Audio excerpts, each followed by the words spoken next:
we've got Tyler Wood here, who's the Managing Director of CMT Association, Global CMT Association.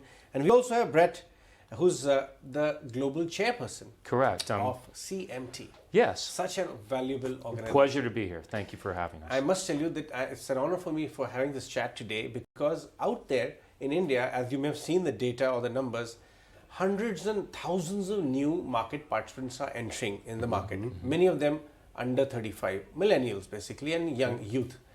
And they are so driven towards technical analysis, and many of them are aspirants for CMT as well. So apart from, of course, the benefits we'll analyze of this study and this course, but first of all, let's understand from you, what are your views on the markets? What are international markets and, of course, Indian indices telling us? You, of course, Tyler, also are an entrepreneur now. Absolutely. Starting a new fintech app. Absolutely. Related to capital markets. Yes. And here, of course, we have a gentleman who's managing money for clients and affluent, wealthy investors across the world, or is it just America?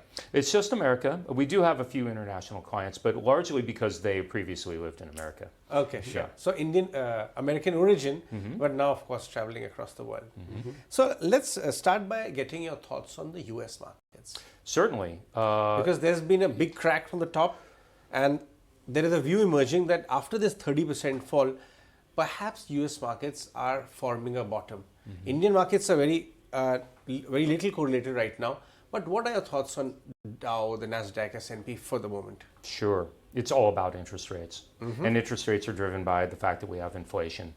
And you know, unlike most global markets, in India, there's a strong argument, a bullish argument for Indian stock market because of the fact that there wasn't this massive fiscal and monetary stimulus that somewhat drove a bubble, if you will, after COVID in U.S. markets. And I think a lot of people point to that as a cause of the U.S. inflation. There were supply chain issues as well, and those may be worked out over time. But the situation that the Fed has created for itself is very difficult to predict, and we all know that. Some of the ideas that are being floated is that there could be a soft landing scenario. The Fed is notorious for not being able to execute on that very well. They tend to be more aggressive than they should have been, and they cause a recession in the United States. So there's another argument that because of the low prices of bonds today on the Fed's own balance sheet, which was created by purchasing bonds as quantitative easing, they now have a big negative loss amount in the valuation of those bonds. And the U.S. Treasury may need to sell bonds to fill that hole. And you can imagine what that does to rising interest rates. It just exacerbates the problem. So, you know, the goal really of market analysis is to look out into the future. And what we're trying to do today is evaluate what investors may be perceiving 6 months from now and how that condition is going to be. Because market is a discounting machine for the future. Exactly. So if you look at the bond market in the United States, it looks as though Armageddon is tomorrow. Yes. And it makes you wonder, how much more bad news is it going to take to get us to go lower in U.S. bonds? Right. And the equities market is almost entirely driven by that now view. And how is the bond market going to react to what the Fed says?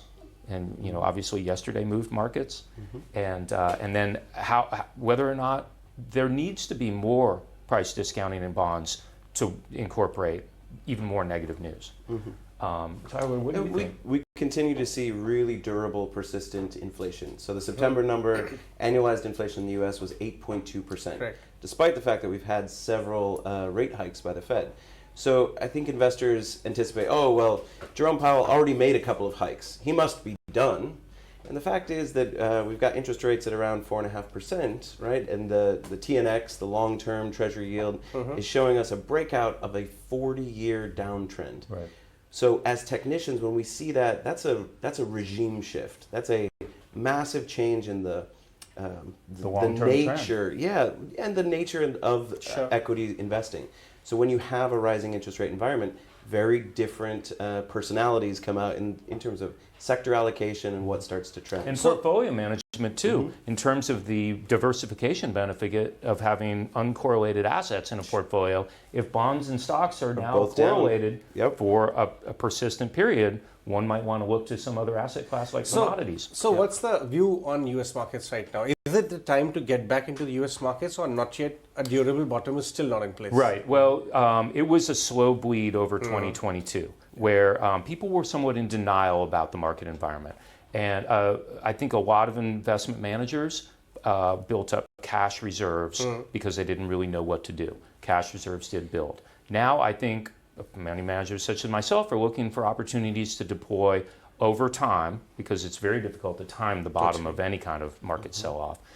And we're beginning now to look for evidence. That's interesting. Technical evidence includes things like sediment washouts, where we do investor manager surveys, and you get an extreme level of bearishness from the majority of the investment managers. Which the recent BOFA fund manager survey showed that highest cash levels since 2008. Correct. That would be a similar type of sentiment analysis. Another one is breadth measures, where in technical analysis, a good example would be to take, say, a group of stocks like the Nifty, and then you look at the percentage of those that are trading above or below 200 DMA. or some other moving average. 200 Moving day average, is probably the most popular. And when that reaches an extreme, 90% or That's higher, a good buy zone. it's a sign that investors have thrown in the towel, so to speak, Excellent. or are capitulated. Right. Right, and that's a great buying opportunity theoretically, but there may be multiple of those during the market sell-off.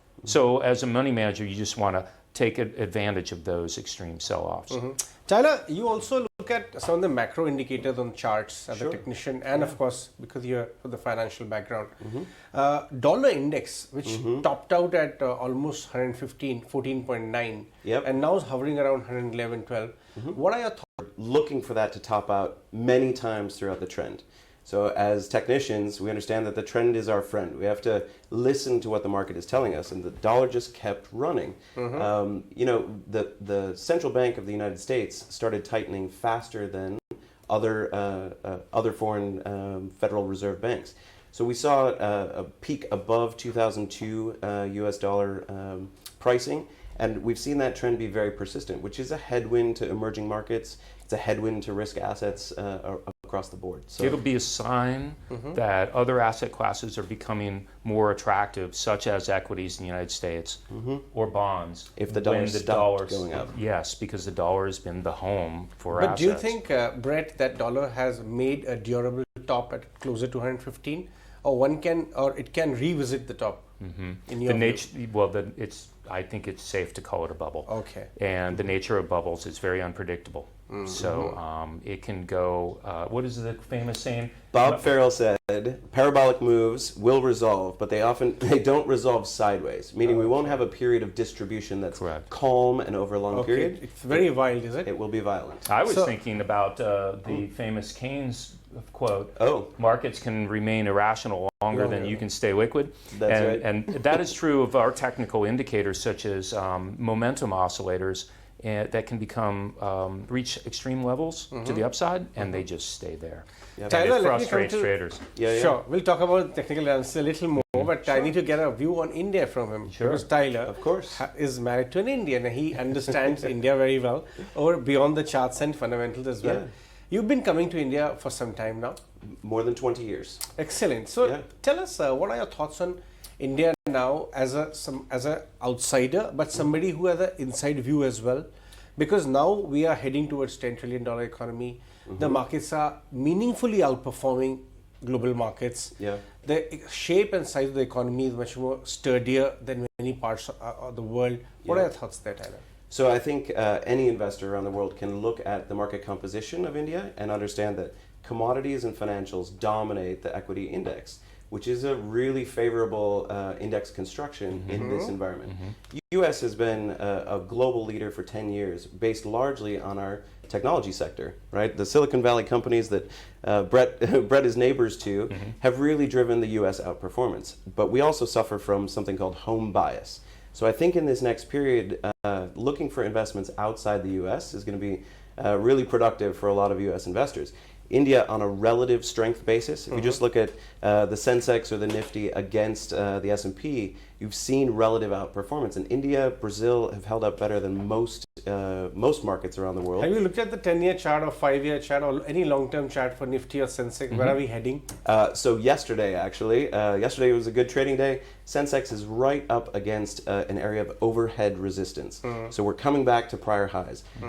Technical analysis would suggest that there could be some overhead supply at this area. But we've got really strong momentum on the Sensex, and so if we break above those former highs, we're breaking out to all-time highs, which means there's no barrier above that. You don't have investors that are looking to sell at those higher and higher levels. So it's very bullish for Indian markets. Brett, this interaction is also being watched by a lot of young enthusiasts in the market who perhaps want to learn more of technical analysis and would want to follow CMT. So I want to understand from you a little bit about how can it empower a lot of young traders out there? Well, I think there has always been in the history of technical analysis, which is over 100 years old now, as compared to, quote, fundamental analysis, which was really born after the Great Depression in the United States, when financial statements were first required legally. So that development was with individual traders originally, and it will always be attractive and useful for individual traders, let alone institutional investors who have millions of dollars to invest.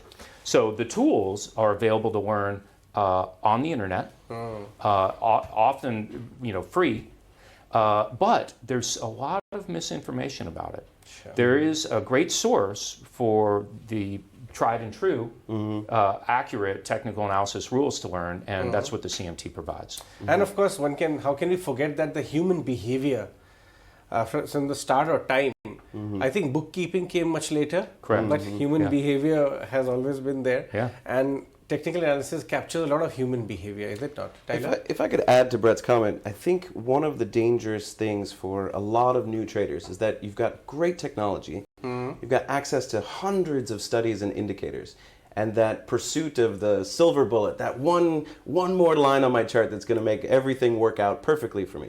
As traders or portfolio managers, whatever your role is in the industry, you have to develop a system of rules, a process that you stick to.